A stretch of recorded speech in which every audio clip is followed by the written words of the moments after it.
All right. So, hello, we are live. I am Kate Howell, co-founder of Postcards for Parents. And I'm John Stewart, I'm a psychologist and the proud clinical director for Postcards for Parents. Great to see you this week, John. And good to see you, Kate. So we have a great topic today, and it's funny because it feels somewhat revolutionary. I think maybe it's just for me. I'm definitely somebody who has always been comfortable in my head, and I'll tell you, I didn't even know that I was kind of like I would say overly leaning on that, and like not. I mean, I thought I was thinking about things. I certainly felt bad about things, but I didn't realize that I was like trying to process that bad feeling in my head instead of my body. Mm-hmm. So this next week we'll talk about kind of as a parent this feel it to heal it, but in this week we want to talk about it with our kids and how supporting our kids, listening to them while they actually feel kind of upset or whatever they're feeling is the quickest way, as I understand it, to kind of help them move past it and integrate that experience. Am I saying that right? That sounds good to me, Kate. Okay. So can you explain to me why this works? Like why feeling our feelings, like how does that help more than thinking about our feelings? Well, I mean, I think that there are two components in this from my perspective. I mean, the thinking about our feelings is a way that we take feelings that are kind of in the right hemisphere, the limbic part of the brain, and we're bringing over to the left and we're thinking about them. We're trying to create a narrative. We're trying to understand what's going on. Why do we have this thing that feels like this on the other side? I think what we're talking about in this instance is a little more about having a mechanism by which to feel it and actually share the feelings. Not necessarily having it mediated through that left hemispheric narrative stuff, at least initially. So the idea that if we have a child who's upset, who's been hurt, or whatever the factor is, where they're dysregulated because they're frightened or hurt or scared, or that the first thing that we need to do, and we always talk about this whenever we talk about co-regulating emotion, the first thing we have to do is show up and be present with the child in their current emotional state. We don't want to show up and just try to whisk them away to a different emotional state. Now, granted, eventually we'd like to move them away from whatever dysregulated state they're in, but we always have to start that by showing up and feeling together with them the emotion that they're struggling with, and doing so with acceptance. That notion of just being a witness, a caring witness to the child's emotional state is the first step. I actually had a cartoon developed for this, and then the cartoonist moved out of town and quit doing cartooning, so it never got finished. But the cartoon was of a parent. He was using a metaphor of a child was a car that had gone off the road, and the parent came along with a tow truck, going, "Oh, good. We're not good, but I've got to bring this car back onto the road." And that what we as parents often do is we show up, we take the hook and the cable, and we throw it down at the car. Mm-hmm. Then we get back in our truck, we start driving away, and we look in the mirror and we go, "Oh, where's the car?" Because we haven't stayed there to hook in, for the child to experience us as present, as with them. Because it is only after they experience us as with them that we have the ability to now move them where it is we want them to go. And the moving them from the dysregulated state is first the fact that just experiencing it with someone else is what allows the central nervous system to slow down. We're a highly social species. There's no question that emotional regulation is one of the things that allows us to function different from most species, because most species, as soon as there's something frightening, they go to their lower brain and they have a relatively simplistic, fight, flight, or freeze response. We can encounter something, and it can go into our processing, and there's part of the brain that helps determine whether it goes to the upper brain or the lower brain. And then when it can go to the upper brain, we can stay in the situation and have thoughtful, strategic kind of responses to whatever the source of stress is, and learn from it in a way that when it just with lower animals, they're not able to do that. So we're always looking for a way to help a child learn how to regulate emotion, and that in our species is, and maybe even in most species, but it's particularly important in ours, that it means we connect first. We feel the feeling. We help them feel felt without an effort to take them anywhere. We stay there until we're well connected, and you'll see them with that just begin to quiet a little bit.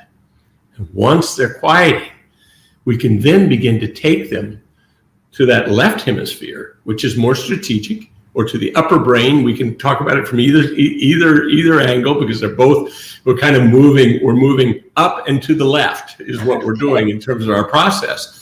And so that we then begin to use words to say, it was really hard. Where the initial response of helping a child feel felt, words actually get in the way. The most important thing you can do is with your nonverbals. You show up by matching their nonverbals, not sometimes referred to as matching the vitality. If they're really angry, you don't get really angry. But if they're really angry, it means you show that this is an important moment, and that you stay there without many words at all. You might say angry, nothing else. And once they have a sense that we're connected, they quiet down. And now we can begin the process of saying, can you help me understand what happened, buddy? Now we're moving into that left hemisphere. Dan Siegel talks a lot about the notion that at the core of adaptive functioning is integration.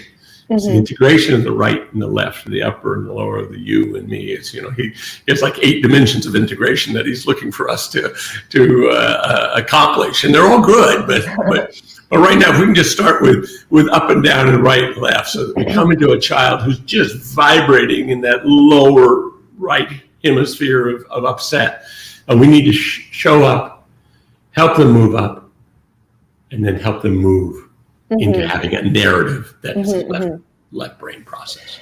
Okay, so if we're just going to focus on like those first moments, because I feel like as you said with the tow truck metaphor, most parents kind of want to. First of all, I want to acknowledge that for parents, like it's very stressful and distressing to see your child being upset as well, for many reasons, because you're supposed to protect them, you want them to be happy, all that, those reasons. And also another part of your brain's going, this isn't on our schedule, we have to get out the door, like this is embarrassing, so there's kind of both those. You're not a mom, are you, Kate? I mean, I've never. You've heard that. And so, so for me and possibly for other parents, it's like that first step of like putting all that on hold and being like, I'm going to jump down in the ditch with you is the most unnatural thing possibly. Yes. So, and maybe not even in some situations doable. I mean, there may be, your youngster's about to wander into the street. You may have to, very quickly grab them and pull them back. There are moments where you can't do this, and it's not even advisable.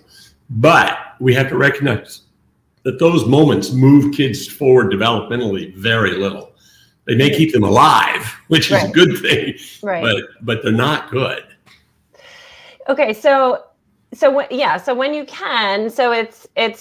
I mean, I feel like, tell me if this is right, but I feel like you almost have to make a commitment to like feel with them. Like you kind of have to go to where they are, so it is the nonverbals. It's like breathing. Just, I feel like even noticing how they're breathing, like really looking at their aspect and kind of like thinking like, what are they feeling right now, and kind of putting yourself like in their shoes or in their position.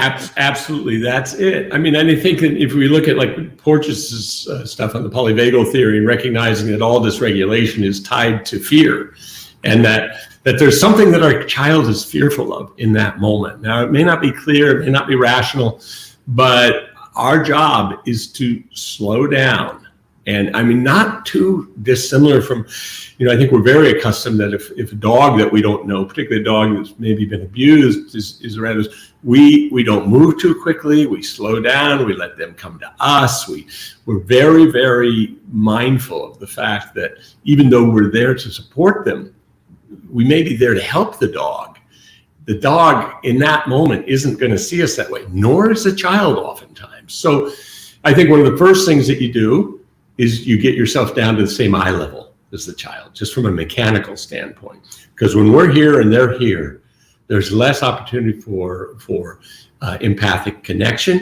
There's also a power differential that's intimidating on some level. So the first thing you do is get yourself down, and then you match their affect, you match their facial expression to the best of your ability. And you said one of the things that I in training folks in treatment programs and schools that are working with really dysregulated kids, one of the things that I always teach them is that once you get quiet, once you're on eye level, if nothing else, shut up and match the youngster's breathing. Just do that, because there's a synchronicity that can occur in the context of that. And it's shutting up. It doesn't mean that you can't say a kind word. It doesn't mean that you can't say, "Oh, buddy, I'm sorry," or it doesn't mean that you can't, utter anything. It's just, this is not a teachable moment. This is, the more you offer in the way of words, the more it's an empathic miss, because they can't process your words right now. When you're lost in that right hemisphere, language processing just goes out the window. So we don't want to bombard them with things that just make them feel more disconnected. And can we stick with this for another minute before even going to the kind of like bringing them back up and left, or whichever direction that is on the screen. So, I know that is one thing that can be done, but I also, know in a practice, and this is particularly through hand-in-hand tools, that it's like, you don't even really have to do that. You can just like stay with them through the kind of wave of the emotion, and then almost their system will do its own writing. Is that? It's absolutely accurate from absolutely. Because what happens once they calm down, they may begin to talk instead of just sobbing and saying, "I hate you," or instead of just being so upset, they may begin to tell a story. Yeah. And our job in that moment is to listen to their story and reflect, "Oh, so Susie took your apple and you were looking forward to eating it all day." "Yeah, she did, and left me nothing. And she does that to me all the time. And it feels like she does it to you all the time, huh, buddy?" Absolutely. If you have a youngster who has very limited facility for the creation of a narrative, well, then you may be a little more active in saying things like, very humbly saying, "I wonder, if they can't say words, or just, they're just undone." And you say, "Something really sad happened," or, and so you sometimes, depending on the child and their level, their development, their language development, their emotional development, their capacity, or their emotional language, you may need to do more of scaffolding for them and moving towards that. But oftentimes not. I think you're absolutely right, Kate, that oftentimes if we'll just be quiet and be present, they'll do it because they want to, because that's the way our brains are wired, is we want to create understanding. And also it sort of feels like that the hurt is kind of just shed at that point, that it's not even not even really an issue anymore. I think that's true. I think that there's nothing that heals like having the experience of feeling felt. There's just nothing that quiets us down. And so, yeah, it's hugely mitigated by the experience of presence. The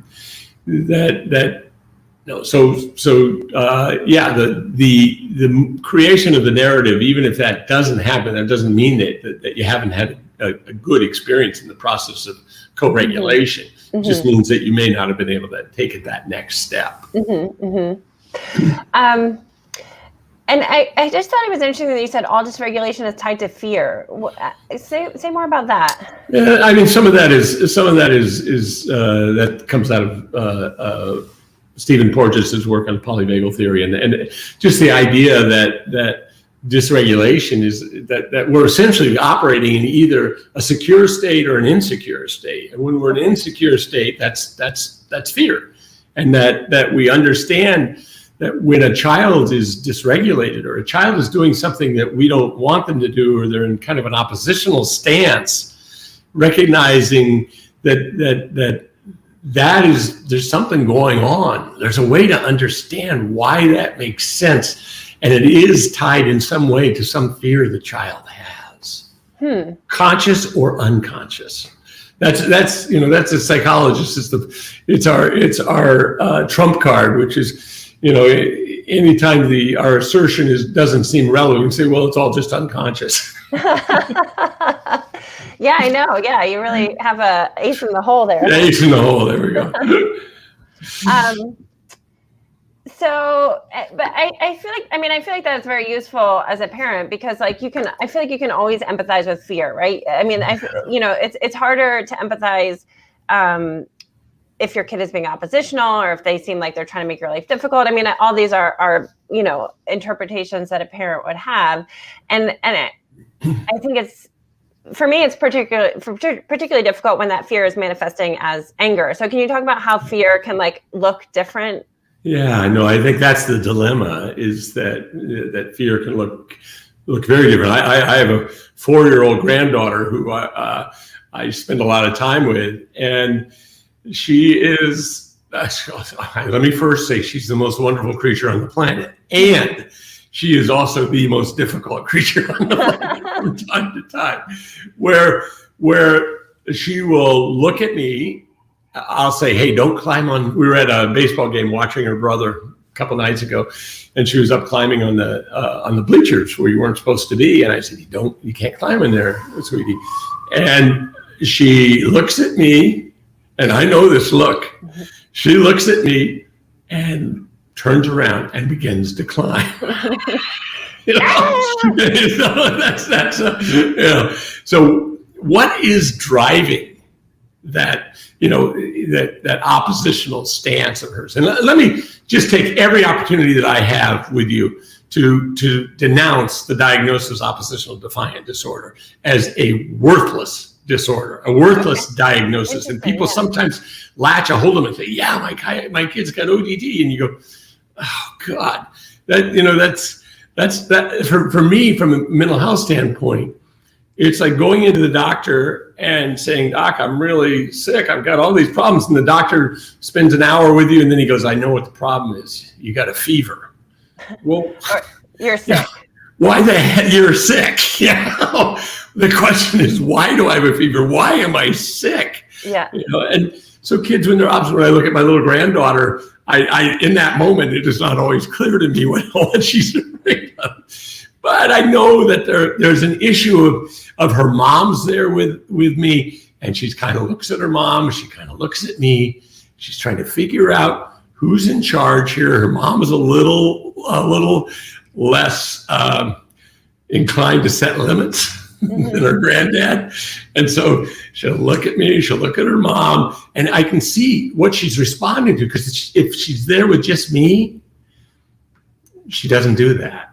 If she's there with her mom and I, she does it. And it's not her mom's fault. Her mom's a good mom. She just has a different place where she draws the line from where I draw the line. And so what I look at is this little one she's confused. And confusion always entails some form of fear. Because when we don't have mastery. We don't have a roadmap. We don't have a way of understanding what's going on. Now it's anxiety. It's unpredictable. And so she's having that moment. She's looking at her mom. She's looking at me. She's looking at her mom. And then ultimately she goes, my mom, I have to go with my mom. And her mom probably wouldn't ask her not to do it. So she goes from a moment of ambivalence, which is really uncomfortable. And then she takes a stand, which is, on one level problematic. I mean, I ask her, let me just say, I'll ask her mom, is it okay if I pick her up and take her off of there? And her mom, well, I won't do it with her mom saying it's okay. But I think that even in those situations where it just feels like it's such a power struggle, how can that be fear? Oh, it's always fear. And let me also say, Kate, I don't always remember that in the moment. Yeah. It's hard. Yeah, well, and I mean, anger, opposition are incredibly triggering, I think, to a lot of parents. And I'm sure, so many other ways that it comes out. I mean, when it comes out as sadness, I think that's also, for me and for many people, a little bit easier to kind of empathize with and connect with. But, for some people, probably not. If there's a history of like depression or like fear of sadness on the parents' part, perhaps. Well, and I think there are a lot of kids, probably our most sensitive kids are oftentimes the ones that will not let you go. They won't let you go to the sadness. They won't. It's too painful. It's too hard. I think that the kids who look oppositional, I think, are oftentimes in reality the most sensitive. So they are protecting that sadness with the anger. Yeah. Yeah. So it's like, so as a parent, if you can remember that, it's kind of simple, right? Because your child is afraid, they're sad, they're in pain, and you kind of naturally want to empathize with that. So what gets in the way of remembering that as a parent? Well, I think powerlessness on the part of the parent. As you said earlier, but but we gotta pick up your brother at school, or we're gonna be late, or there are a lot of variables that make it hard for us because the first thing you got to do is slow down.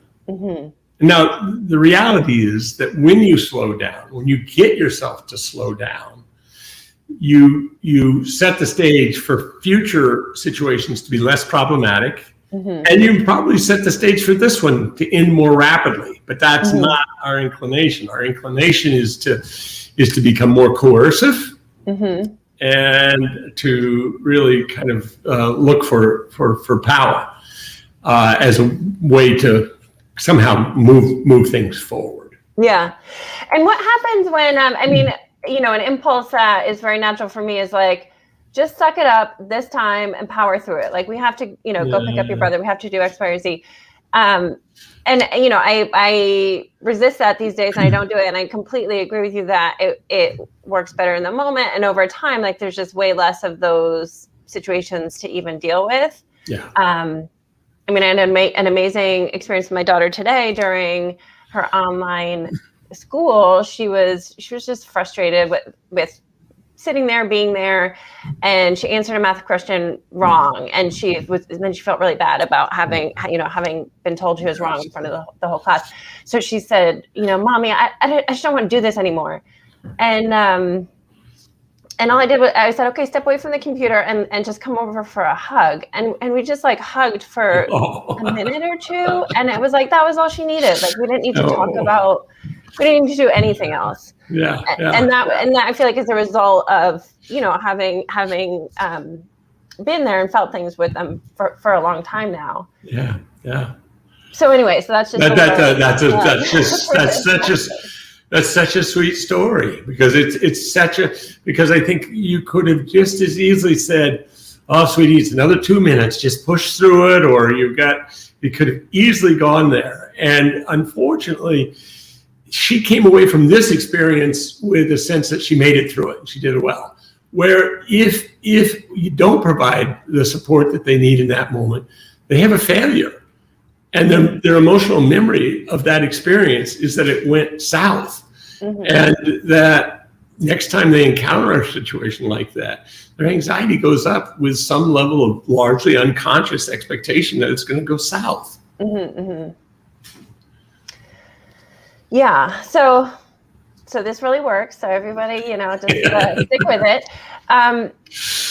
Yeah. But so let's see. What else did I want to talk about? I don't know. Have we said everything? What other experiences do people come to you with? Well, let me give you an example of a very common one that I'll see parents dealing with. When there are two situations where kids, well, it's more than two, but a couple that come to mind that where kids kind of have us hostage. One is in the grocery store. We've got people coming over to dinner. We've got to get groceries. We've got, and we're not in a position to be able to do what we may need to do, which is to exercise your authority while at the same time remaining present emotionally.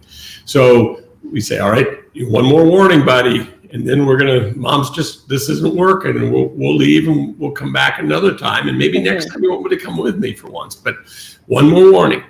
And when we can do that and then say, oh, I'm sorry, buddy. When we have to set a limit where we know the child, or give a consequence, either way, however you want to think about it, where we know the child is not going to like what it is that's coming their way, we have to set the limit, and then we have to run around to the other side and help them tolerate it. Mm-hmm. And so when we don't lose it in those moments, when we stay calm and the child says, no, I've got my special cereal in there. You said I could have it, and you now have a youngster who's melting down in the grocery store. That's a really important moment to just stay there and be with them with that emotion.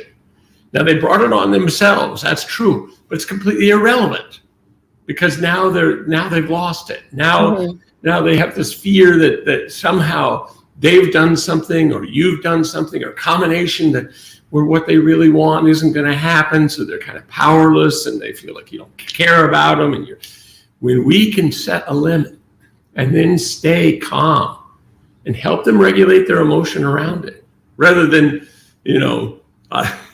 classic parent comment in that situation, you brought this on yourself. I'll give you a reason to cry if you want. No, we don't want to go there. We've all had that moment. But, I think another example is when kids are really having a tough time in the car. Parents, when they have the ability to just pull the car over, because you have absolute control over that. You just pull the car over and sit there quietly. And they go, what are you doing? You go, well, it kind of was, I know you guys get bored back there. And then said, well, I can't drive because I get distracted. So we need to sit here until it gets better, okay? And you just sit there for a little while. That's interesting. So you're talking about setting a limit in those situations. How does connection, play into that? It is, the connection is in helping the child manage the limit. Okay. Because one of the toughest moments emotionally for kids is when they're dealing with disappointment or sadness or frustration, particularly from us. When we have to set a limit and a child gets upset by it, they need our help then as much as any other time. Now, parents oftentimes feel like, well, geez, they did it, and why am I going to now be... am I somehow going to support their bad behavior by helping them, getting down next to them? And no, because you're not going to change your consequence. You're not going to pull out onto the street while the kids are still grumbling. You're not going to have the child, lose it and then say, okay, well, I guess we'll shop a little more. You can't do that, or you give your power away in a way that's not good for anybody.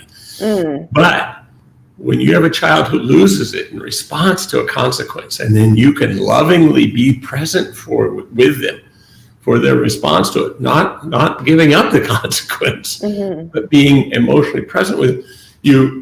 One, you get a chance to show your loving concern for them. Two, they slow down and they begin to be able to think and are more likely to create a narrative that says, oh gosh, next time I don't want to do that. That didn't work very well.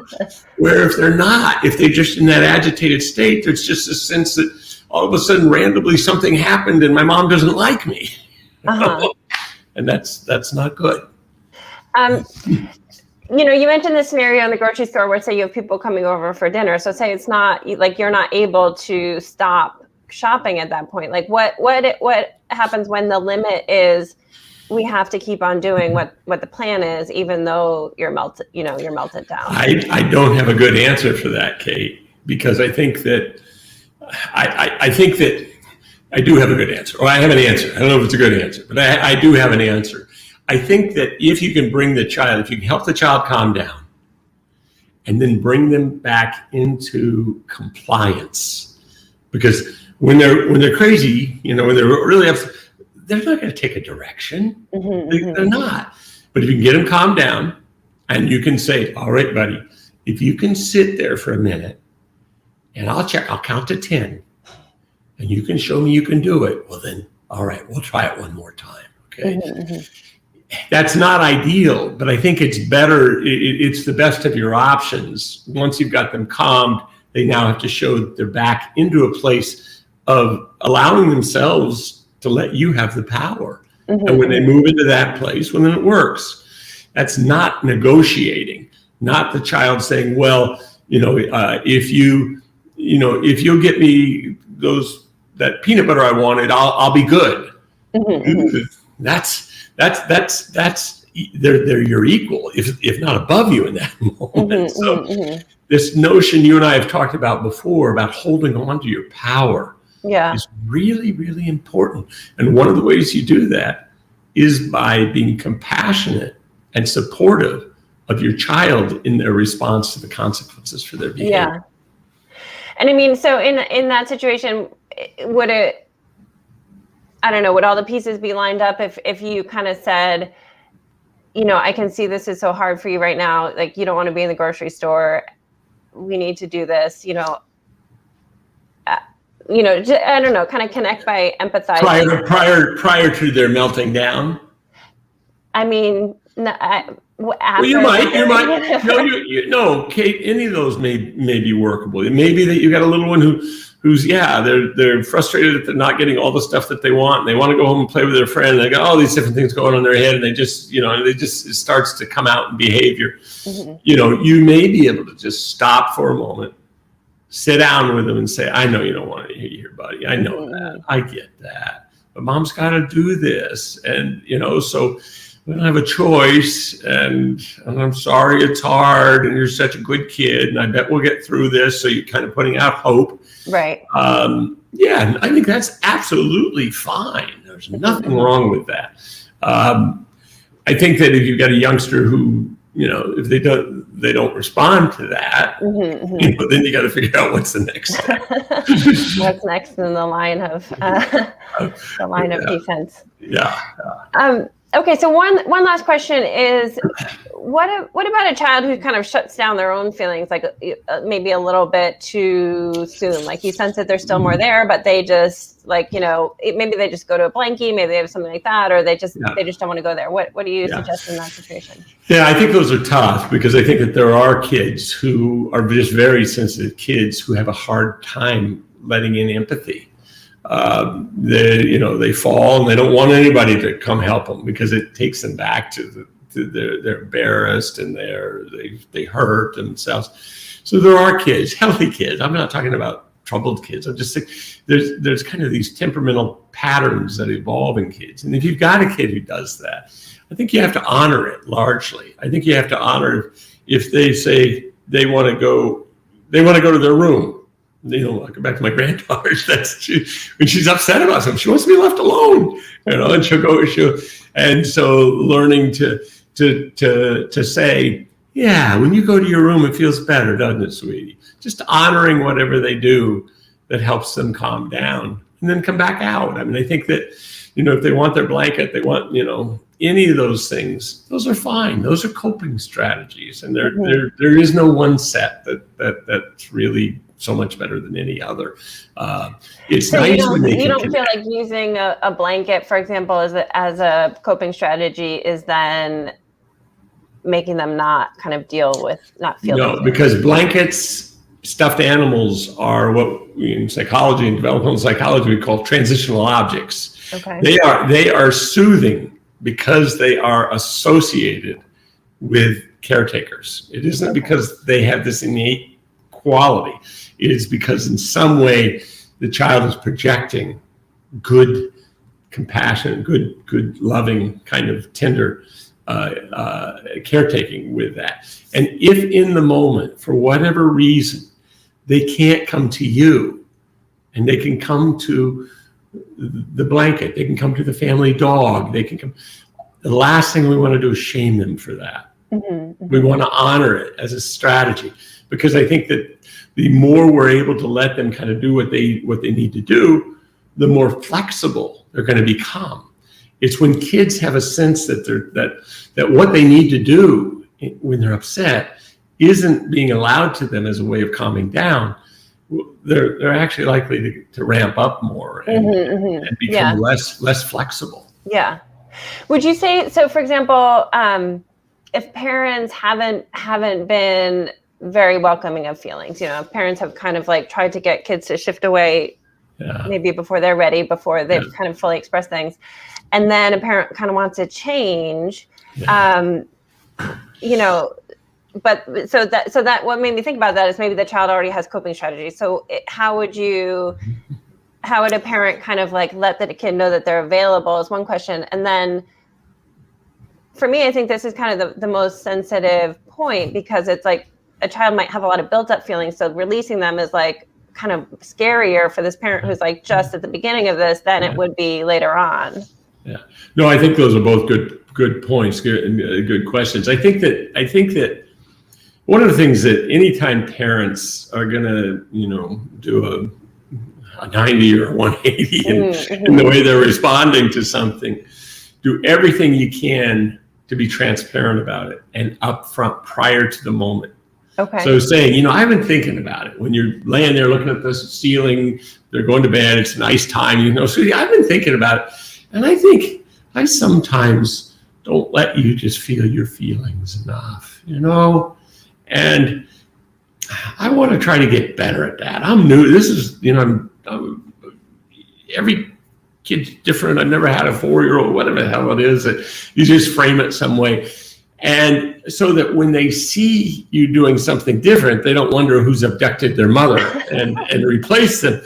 They might be annoyed by it. They might say, you're doing that thing you said you were going to do. Yeah, I am. Yeah. You're right, buddy. I want to do something different because I don't think the way I've been doing this has been really fair to you or good for you. So just be transparent about that.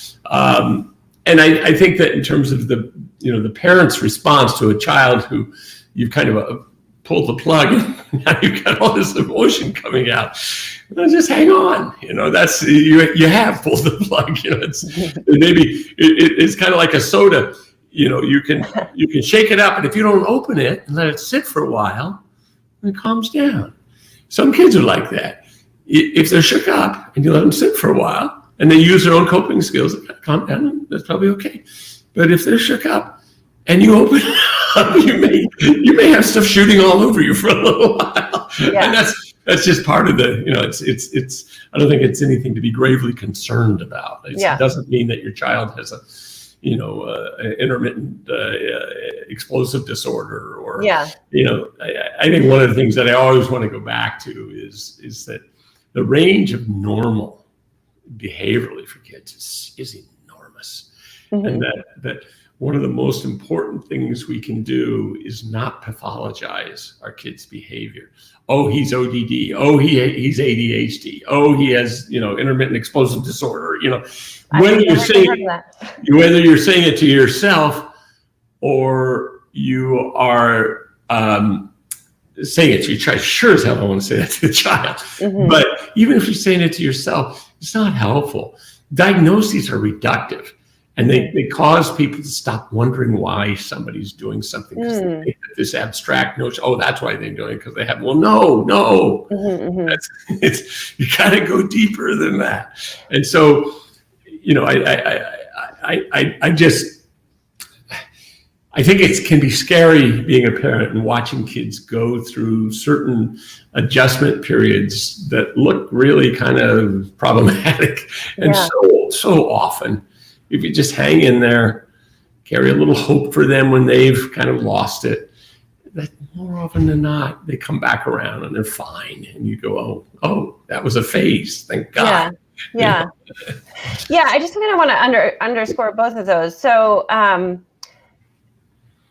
one is that, so, I mean, kids, again, there's a wide range of normal, but pretty strong emotions are quite normal, because kids do not have strong emotions are normal in adults anyway. And then kids do not have the fully developed prefrontal cortex. So, I mean, I feel like there's like just the model in society of like the polite, well-behaved kids is inaccurate, right? So if you're not enforcing that by coercion or by other means, then your kids are going to be emotional and get upset. And that is, that's okay. That's normal.